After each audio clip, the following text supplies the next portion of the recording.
What's going on, guys? Hope this video finds you well. So I kind of have a bad habit of intending to talk about multiple Fire Emblem games and then either not taking notes really and or taking some kind of significant break between the games that I intend to cover in a single video. But thankfully I don't have a ton to say about these two games explicitly, more so about kind of the context surrounding them in a way. Those games being Fire Emblem Shadow Dragon and Fire Emblem New Mystery of the Emblem, both released for the Nintendo DS. These two games tell the story of Prince Marth of Super Smash Bros. Fame, at least as far as his initial introduction in the West. And these games are in fact remakes of Fire Emblem games that at the time hadn't been officially released in the West. So Shadow Dragon is a remake of the original Fire Emblem, being Fire Emblem Shadow Dragon and the Blade of Light, which released for the Famicom in 1990, whereas we wouldn't get an official translation until 2020 for the 30th anniversary, and that was a limited release, so that's kind of a bummer for those who might want to experience that game to an official capacity. And then New Mystery of the Emblem is a remake of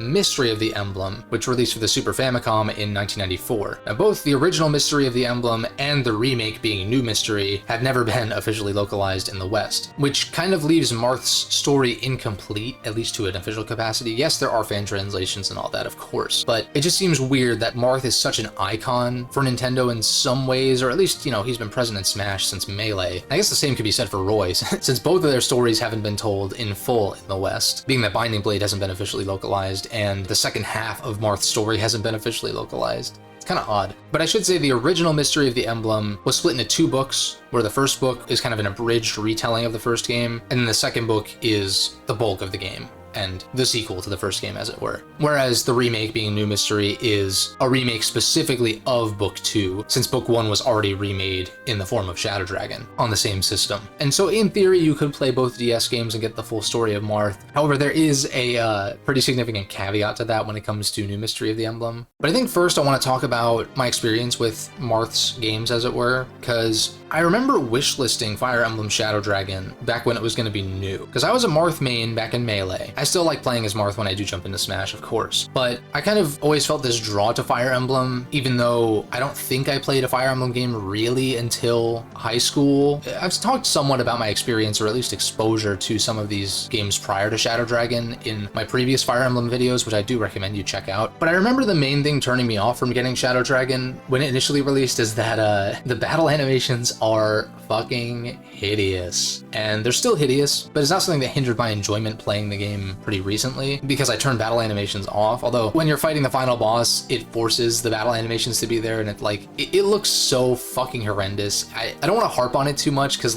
oh, you're just being a graphic snob, or oh, it's not that bad, or whatever. It's yeah, it's pretty bad, dude, but it's excusable enough. And I gotta say, considering the previous Fire Emblem games I talked about on the channel were Awakening and Fates, this just was kind of a refreshing experience. There's no support conversations, there's no pair up, there's not even any rescue dropping or anything like that. It's more of a straight up SRPG in its purest form in a way. And plus, this is one of those Fire Emblem games with such a huge cast of mostly bland individuals where maybe it's possible support conversations would make me care about these characters more, but I didn't really give a shit one way or the other about most of these characters. And the characters that are important players are given a little bit more of a focus, but it's not really a character-driven game, like most Fire Emblem games kind of aren't.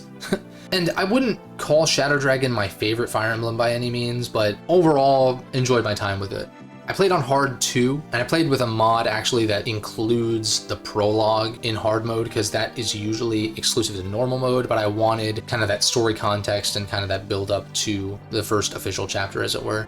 While I could potentially see myself replaying this game on a harder difficulty, I don't see myself doing that anytime soon, and I would almost be partial to holding out, maybe in vain, for something that I'll discuss later on in the video. Of course, if you watch videos on the DS games, there are certain things that people typically touch on, like effective weapons having an insane multiplier, and so increasing the damage of something like a rapier or a hammer or the wing spear in Sheeta's case just devastates the enemies that those weapons are strong against. And Sheeta in general was just an absolute beast, which I'm sure she is in pretty much every Shadow Dragon run. And that was kind of fun too, since historically I've been very bad about keeping my Pegasus Knights alive, and been better about it in recent years, and in retrying certain Fire Emblem games where that was the case. But I think the fact that Sheeta does put in so much work early on made me appreciate Pegasus Knights more, and has me more likely to keep my Pegasus Knights alive in following Fire Emblem games that I will play.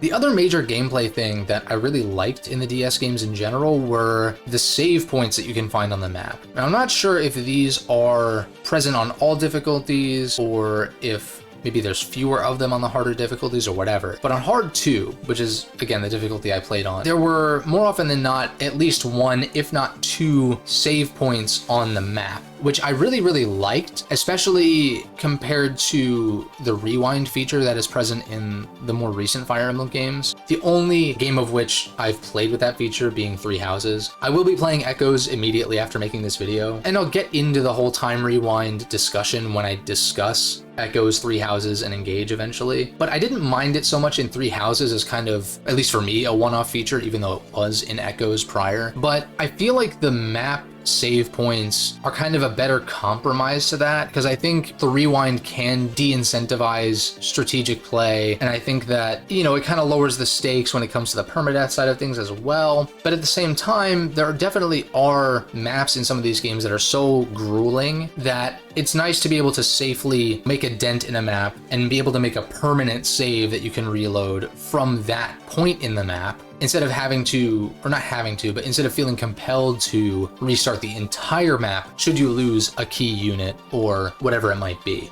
And the other positive behind that is that the game doesn't necessarily have to be balanced around the save points being present, in that you could just outright ignore the save points if you want that challenge. Or maybe there is a harder difficulty that doesn't have them. I'm not entirely sure on that. Someone can point that out in the comments below politely if you so choose. But yeah, you could ignore these save points, and I don't feel like the balance of the game would need to be tweaked because of the presence of them, especially because Shadow Dragon's a remake, and so the maps are, at least I would assume, since I'm not super familiar with FE1, I would assume the maps are pretty much the same. Certainly as far as layout, but I would assume as far as enemy placement and reinforcements and stuff are probably pretty comparable, at least on certain difficulties. And so placing save points just kind of creates almost another layer of the difficulty, where if you ignore the save points, you're playing essentially on an even harder difficulty than you actually selected. Whereas with the rewind thing, the game kind of has to be balanced in a different way to accommodate that. And if you were to have a mode that didn't have it, that would require basically making a whole nother game. And I can only really speak on this based on my experience with Three Houses Maddening, where that difficulty, if you didn't have the rewind, would be infuriatingly bullshit. It's only really feasible, or at least feasible in a way that's fun, because you have the rewind, in the instance that a unit gets one-rounded or reinforcements pop up when you didn't expect them. But I don't necessarily want a feature like that to be a staple in the series going forward. It's kind of like how I talked about pair up in the last video, where definitely not my favorite Fire Emblem mechanic, and I didn't want it to stick around forever, and it didn't. So that kind of has me viewing that mechanic in more of a positive light than I would if maybe it did stick around forever. I guess the other thing I should throw in there is you can reclass your units infinitely and for free. And so that's kind of like a small point of contention. Some people really like that flexibility, others don't so much. Opinions are just incredible, aren't they? This didn't really bother me. It's a little bit odd, but it is one of those things that you could just completely ignore if you wanted to and get along just fine, or you could partake in it and kind of have that flexibility. So similar to the save points, I don't feel like the presence of infinite reclassing is necessarily a hindrance on the game as a whole, but at the same time, it's a feature that I don't think should be present in every Fire Emblem game, certainly. And so I think that's the main talking points I have on the gameplay side of things. Like, map design, I thought was solid. Most of the maps were maybe a little unmemorable, but a lot of them provided, you know, multiple routes for you to tackle. I think all of them were Cs, if I'm recalling correctly, or at least most of the maps were Cs. Something else I want to note that I forgot to mention is that I don't like how zoomed in the map is in these games. Like, yeah, you have the second screen to see the grand map, but it'd be nice to have some kind of zoom options. I find it kind of odd that there isn't. Like, I guess that wasn't present in the GBA games either, but I felt like it wasn't as much of an issue on the GBA, whereas the maps in the DS games feel a lot bigger, maybe, or maybe the sprites are just bigger in proportion to the screen size. That's probably what it is. And so I feel like I'm seeing like just a tiny portion of the map, which is pretty annoying, honestly. In addition to that mod that included the prologue for hard mode. I also included the paralogs just because I was curious about them. Whereas the paralogs usually unlock when you have lost a certain number of units by that point. And so they kind of give you extra units to kind of make up for units you may have lost, which is kind of an interesting concept. I don't know how I feel about that entirely, but because of the way I played it, I guess I can't really speak on how it was implemented originally. Moving on from Shadow Dragon, moving on to New Mystery. Discussing New Mystery is a little bit complicated here, so I guess I'll just say that gameplay-wise, New Mystery is more or less the same as Shadow Dragon. They brought supports back, and there are some changes, but nothing that I really want to make note of here, primarily because I didn't manage to make it very far in New Mystery before wanting to put it down. There's a couple factors of that. I'll say that the difficulty in New Mystery is on average higher than Shadow Dragon, where I was playing on hard 1 in New Mystery and felt like it was a good step above hard 2 in Shadow Dragon. Granted, New Mystery has fewer difficulties, and so it makes sense that the jump between them would be more significant, but it was something I wanted to note. And typically, at least on a first playthrough of a Fire Emblem game, I don't really want to play on a super hard difficulty. I think usually it's best to experience the game kind of on the easier side and then go into it on a harder difficulty, sort of knowing what to expect to kind of make the experience a little more enjoyable maybe. But more so than that, it was kind of the story side of things in New Mystery specifically. So New Mystery of the Emblem was the first Fire Emblem game to introduce a proper avatar character. FE7 had the tactician thing, but that's not as prevalent as something like a true avatar character that has been present in all of the non-remakes since FE12. Awakening had Robin, Fates had Corrin, Echoes was a remake, Three Houses has Byleth, and Engage has Allier. And so in New Mystery, you have Chris. Now, I talked a bit about my thoughts on these avatar characters in my Awakening and Fates video, so I'll kind of leave that conversation over there, and I guess I'll have more to say on it once I get to Three Houses, but I find the avatar characters in brand new Fire Emblem games to be less offensive than something like Chris, who is present in a remake. And so in the new games, like the non-remakes that have avatar characters, I think in an alternate timeline, we could have gotten games with more interesting stories or more interesting main lords in certain cases, or at least more fleshed out, if there wasn't as much of a focus on the avatar. But that's a hypothetical. Whereas in FE12, compared to FE3, where Chris wasn't present, Chris taking away from key moments and characters and the like from a story that was already told is very distracting, and I was almost instantly not a fan. Like, is it excusable enough to get through for the sake of the gameplay? Sure. Whatever, just press start, I guess. But when a game is at least trying to tell a compelling story, I want to at least give it a shot. And man, oh man, even just within the first couple prologue chapters, I was over it. I was like completely fucking over it, dude. Even as someone who's not super familiar with FE3, I did play it for quite a bit a while back, but I feel like you could instantly tell that Chris and all of his fucking friends just feel out of place. And maybe some of these units were present in FE3, but I want to know what happens with Marth and the story following that of Shadow Dragon, which Shadow Dragon's story, it's the original Fire Emblem story, so of course it's pretty par for the course. It's pretty average as far as Fire Emblem stories go. I'd say that I felt more invested in Shadow Dragon's story than that of like the GBA games, for instance, but I'm not saying a ton really. But at the same time, I didn't find it to be nearly as engaging or interesting as something like the Tellius games or Three Houses, for instance, despite those games' storytelling faults. And so back to New Mystery, there is a mod or a patch for New Mystery of the Emblem called Old Mystery of the Emblem, which basically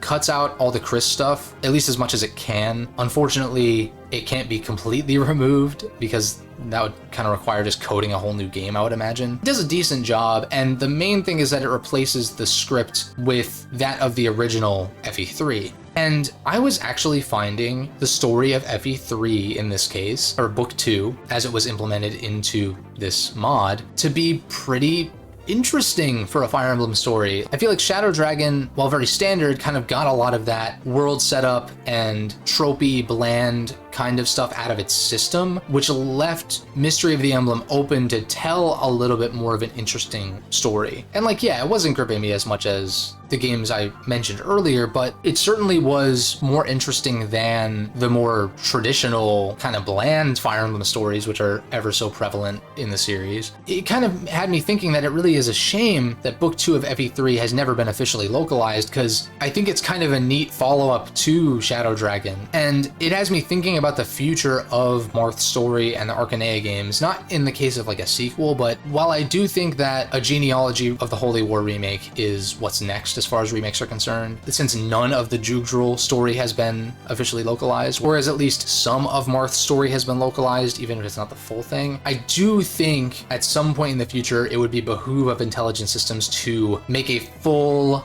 Archanea remake, like Marth's story from beginning to end, both books in one game, no Avatar bullshit, just like this is the story of Marth. Because as it stands, the second half has never been officially localized, and the first half is relegated to a DS game, which I find unlikely that they would try to un-DS or port to some extent to modern platforms. That is kind of the detriment to a lot of DS games in general. These other companies that aren't Nintendo specifically seem a little bit more open to trying to adapt their DS titles to a single screen. Etrian Odyssey is a recent example with Atlas, the Mega Man ZX games from Capcom, hoping to see the Castlevania DS games from Konami, whereas I just don't see that happening with Shadow Dragon. I feel like because that second half of the story has never been officially localized, which I feel like I've said a million times, they should just do another remake. And this brings me to the topic of remakes, but that's not really what that would be. If Intelligent Systems made a remake of Marth's story that told the whole story on like whatever system's going to be after the Switch, for instance, it wouldn't be a remake of Shadow Dragon, it would be a remake more so of FE3, but maybe instead of having an abridged portion of the first game, it would tell the full story. So it's more so a remake of FE1 and 3 combined, as opposed to a remake of the remake that already exists. That's not really how that works.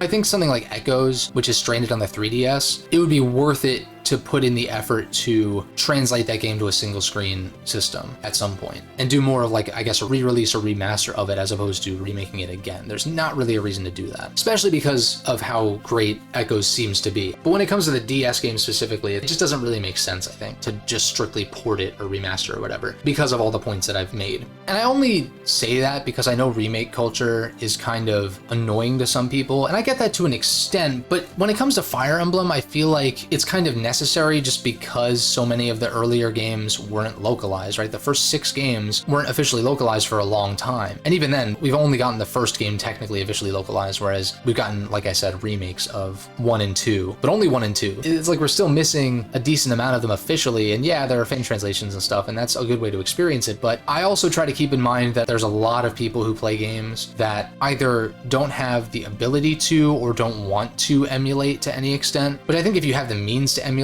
and you're intentionally not doing it for games that aren't accessible, I think you're kind of doing yourself a disservice, but more so for those who don't view it as being accessible, because in some ways it definitely isn't. But even for someone like me who has no problem with emulating older games, I mean, I do it all the time. That's like my main way that I experience these older games. I'm not gonna plug in a CRT and hook up all of my old systems and like blow on the cartridges and all that kind of stuff. No, I'm just gonna fucking play it on an emulator. Way more convenient. And you also get the options to play with these like ROM hacks and mods and upscaling the graphics in the case of, you know, polygonal games and stuff like that. But anyway, even for someone like me, who now I actually feel more incentivized and kind of interested to try FE3 again, mostly for story purposes, even I would like to see a full-on modern remake of Marth's story in its entirety. And then they can just leave it at that, once it is fully told in all regions. I don't think there's really much else to say when it comes to the DS duology, as it were. Go ahead and let me know what you think about these games if you played them in the comments. I do think Shadow Dragon is worth checking out. It was far more enjoyable than I anticipated, and is it kind of a key example of not judging a book by its cover or a game by its graphics explicitly. Don't forget to leave a like and subscribe, of course, if you enjoyed, and I will catch you guys in the next video.